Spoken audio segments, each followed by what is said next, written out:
রাতের খাওয়া দাওয়া শেষ করে বাদলা দাদু আরাম করে বিছানায় শুয়ে শুয়ে আরাম করছিল। হঠাৎ বাঁশ কাটার মতো ঠকঠক করে একটা আওয়াজ তার কানে ভেসে এলো। বাঁশ কাটার মতো আওয়াজ বুঝতে পেরে বাদলা দাদু এক লাফে উঠে বসে পড়ল। বাঁশ কাটার শব্দ বলে মনে হচ্ছে না? হ্যাঁ হ্যাঁ, তাই তো। আজ যদি এই বাঁশ চোরকে ধরতে পারি তাহলে এটাকে মেরে একেবারে ছাতু বানিয়ে দেব। এরপর বাদলা দাদু বেরিয়ে পড়ল বাঁশ চোরকে ধরতে। বাঁশঝাড়ের কাছে এসে দেখল যে সত্যি সত্যি একটা ছেলে বাঁশ কাটছে।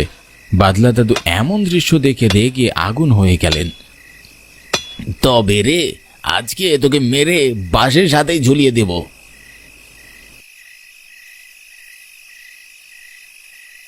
না, এদের জন্য তো আর পারছি না, আমাকে চালিয়ে মারছে সব কটা। আমি গরিব মানুষ, এই বাঁশ বেশে কোনো মতে খেয়ে পরে বেঁচে থাকি, কিন্তু এই হতচ্ছাড়াগুলো মনে হচ্ছে আমাকে আর খেয়ে পরে বেঁচে থাকতে দেবে না। সবাই আমার বাঁশের উপর নজর দিয়েছে, আর ভালো লাগে না। পাহারা দেওয়ার ব্যবস্থা করতে হবে, রাতে আর ঘুমানো যাবে না। পরের দিন রাতে ঠিক আবারও বাদলা দাদু তার বিছানায় আরাম করে ঘুমাচ্ছিল। গভীর রাত, বাইরের পরিবেশটা আজ বেশ অন্যরকম। ঝিঝিপোকাগুলো ক্লান্তহীনভাবে ডেকেই চলেছে। হঠাৎ আগের দিনের মতো আবারও সেই বাঁশ কাটার শব্দ। বাঁশ কাটার শব্দ কানে যেতেই সে তড়িঘড়ি করে বিছানা ত্যাগ করে অন্ধকারের মধ্যেই বাঁশঝাড়ের দিকে এগিয়ে গেলেন। আবার কে বাঁশঝাড়ে? কে আছে বটে? বাদলা দাদু বাঁশঝাড়ের কাছে যেতেই চারিদিকে একদম নিস্তব্ধ হয়ে গেল। কোথাও কোনো বাঁশ কাটার শব্দ নেই। তিনি এদিক ওদিক ভালো করে দেখলেন, কিন্তু তাড়াহুড়োয় হারিকেনটি ফেলে রেখে এখন সে অন্ধকারের মধ্যে তেমন কিছুই দেখতে পেলেন না। কই, কোথায়? কাউকেই তো দেখছি না।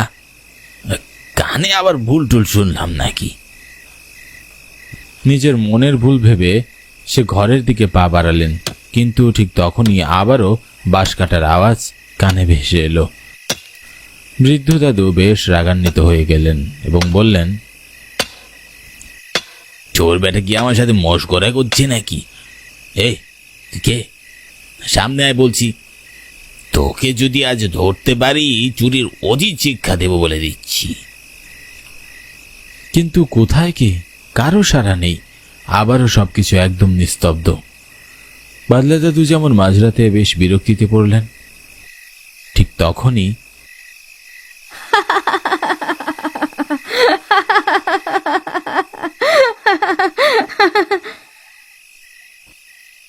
এটা কান্নার শব্দ না? এত রাতে আমার বাঁশঝাড়ে কাঁদছে কে? তাও আবার নারী কণ্ঠস্বর। বাদলা দাদু তিনি কি করবেন ঠিক বুঝে উঠতে পারছিলেন না। কেন জানি তার বুকের ভিতরটা মোচড় দিয়ে উঠল। এমন সময় তিনি দেখতে পেলেন তার ঠিক পাশে একটি কালো ছায়া দাঁড়িয়ে আছে। বাদলা দাদু আর সেখানে দাঁড়িয়ে থাকতে পারলেন না, এক দৌড়ে ঘরের ভিতরে চলে গেলেন। কেমন আছেন দাদু? আমি তোমার বাড়ি যাচ্ছিলাম নিজাম। কেন, কোনো দরকার ছিল? আর বলো না, আমার বাঁশঝাড়ে চোরের উৎপাত বেড়েই চলেছে। কিছুতেই আমাকে আর ঘুমোতে দিচ্ছে না। কাল সারা রাত আমি জেগেছিলাম, এখন আমাকে ভয় দেখানোর চেষ্টা করছে। তুমি আজ রাতে আমার বাঁশঝাড় পাহারা দিবে, আর কারা এই কাজ করছে তাদেরকে আমার সামনে এনে দেবে। তোমাকে আমি এর বিনিময়ে অনেক টাকা দেব। দাদুর কথায় নিজাম রাজি হয়ে যায়, কারণ তার একটা কাজের ভীষণ প্রয়োজন ছিল। বাদলা দাদুর কথা মতো নিজাম সন্ধ্যা হওয়ার সাথে সাথে বাড়িতে আসে পাহারা দেবার জন্য। ভালো করে পাহারা দিবে, দেখো আমার বাঁশঝাড়ে একটা বাঁশও যেন কেউ হাত না দিতে পারে, ঠিক আছে? আমি ঘুমাতে গেলাম। আপনি কোনো চিন্তা করবেন না, আমি চোর বেটাকে আজ উচিত শিক্ষা দেব। বাদলা দাদু নিজামকে বাঁশঝাড়ে যেতে বলে ঘুমানোর জন্য বিছানায় শুয়ে পড়ল। কাল রাতে যে বাজারে একটা মেয়ে মানুষের কান্নার শব্দ শুনেছে সেসব সে কিছুই নিজামকে বলেনি। বাদলা দাদু কাল রাতে প্রচণ্ড ভয় পেয়েছে, আর তাই আজ নিজামকে বাঁশঝাড় পাহারা দিতে ডেকেছে। যদি কোনো প্রেতাত্মা বা আত্মা থেকে থাকে তবে তার সাথে লড়ার মতো সাহস বাদলা দাদুর নেই। কিছু থেকে থাকলে নিজাম তাকে জানাবে। বেশ অনেকটা রাত। হঠাৎ বাঁশঝাড়ে বাঁশ কাটার শব্দ হতেই নিজাম ধীরে ধীরে বাঁশঝাড়ের দিকে এগিয়ে গেল। বাঁশঝাড়ে কাউকেই দেখতে পাচ্ছে না, কিন্তু সে বাঁশ কাটার শব্দ ঠিকই শুনতে পাচ্ছে ক্রমাগত। কে কে বাঁশ কাটছে? সামনে বলছি। আগের দিনের মতো আবারও সেই কান্নার আওয়াজ। নিজাম বেশ আশ্চর্য হয়ে কে কাঁদছে তা খোঁজার জন্য চেষ্টা করছিল। আশ্চর্য ব্যাপার, এত রাতে এই বাঁশঝাড়ে মেয়ে মানুষের কান্নার শব্দ?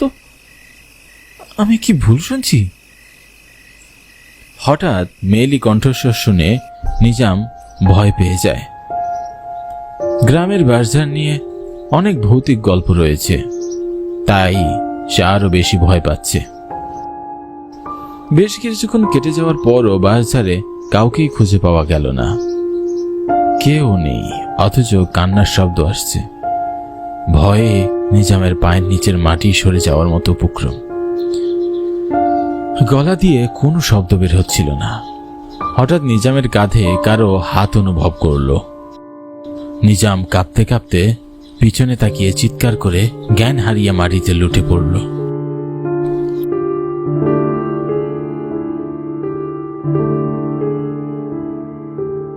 নিজামের চিৎকার শুনে বাদলা দাদু তাড়াহুড়ো করে ঘর থেকে বেরিয়ে আসে। কিরে নিজাম, কিছু হয়েছে তোর? চোর বেটাকে ধরেছিস? বাদলা দাদু বাইরে এসে কাউকেই দেখতে পায় না। কিরে নিজাম, কোথায় গেলি? কারও কোনো সাড়া নেই। চারিদিক কেমন যেন ধুম মেরে আছে, মনে হচ্ছে কোনো ঝড়ের পূর্বাভাস। বাদলা দাদু চারিদিকে নিজামকে খুঁজতে লাগলো। ঠিক তখনই তার চোখ পড়ল বাঁশঝাড়ের দিকে। সাদা শাড়ি পরে একটি মেয়ে দাঁড়িয়ে আছে বাঁশঝাড়ের ভেতরে। বাদলা দাদু এত রাতে মেয়েটিকে বাঁশঝাড়ের ভেতরে দেখে ভীষণ ভয় পেয়ে যায়।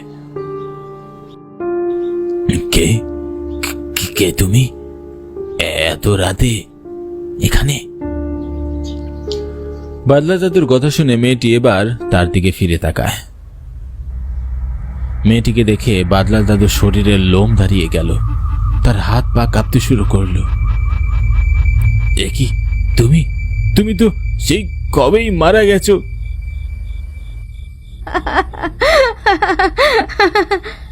মারা গেছি, কিন্তু প্রতিশোধ নিতে আবারও ফিরে এসেছি। আমার মৃত্যুটা স্বাভাবিক ছিল না। তুই আমাকে কষ্ট দিয়ে তিলে তিলে মেরেছিস। আমি তোর চোখের সামনে মৃত্যু যন্ত্রণা ভোগ করেছি, তারপরও তুই আমাকে ডাক্তার দেখাসনি।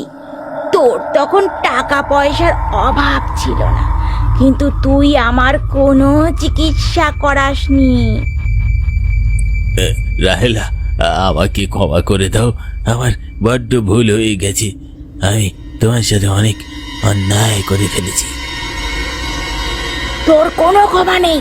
তোকে ছেড়ে দিলে আমার অতৃপ্ত আত্মা কিছুতেই শান্তি পাবে না।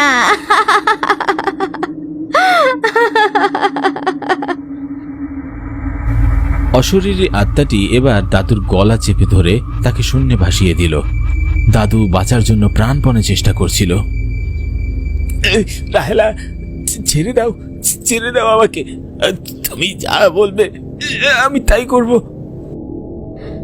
তবে বেশ, এ বছর থেকে কৃপণতা করে যত সম্পত্তি গড়েছিস, যত টাকা পয়সা জমিয়েছিস, তা সব এতিমখানায় দান করে দিতে হবে।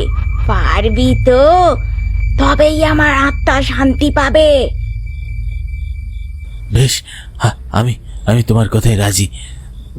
আমি আমার ভুল বুঝতে পেরেছি। হ্যাঁ, নিজের রাহকে না দিয়ে তোমার চিকিৎসা না করে আমি যে টাকা পয়সা সম্পত্তি জমিয়েছি সেগুলো আমায় সুখ দিতে পারিনি। তাই আমি আমার সব সম্পদ এতিমখানা বাচ্চাদের দিয়ে দেব। কথাটা যেন মনে থাকে। যদি এর অন্যতা হয় তাহলে তোমাকে মেরে তোমার লাশ এই বাঁশ গাছে ঝুলিয়ে দেব। না না, আমি তোমার সব কথাতেই রাজি। এরপরে আত্মাটি বাদলা দাদুর গলা ছেড়ে দিয়ে অদৃশ্য হয়ে যায়।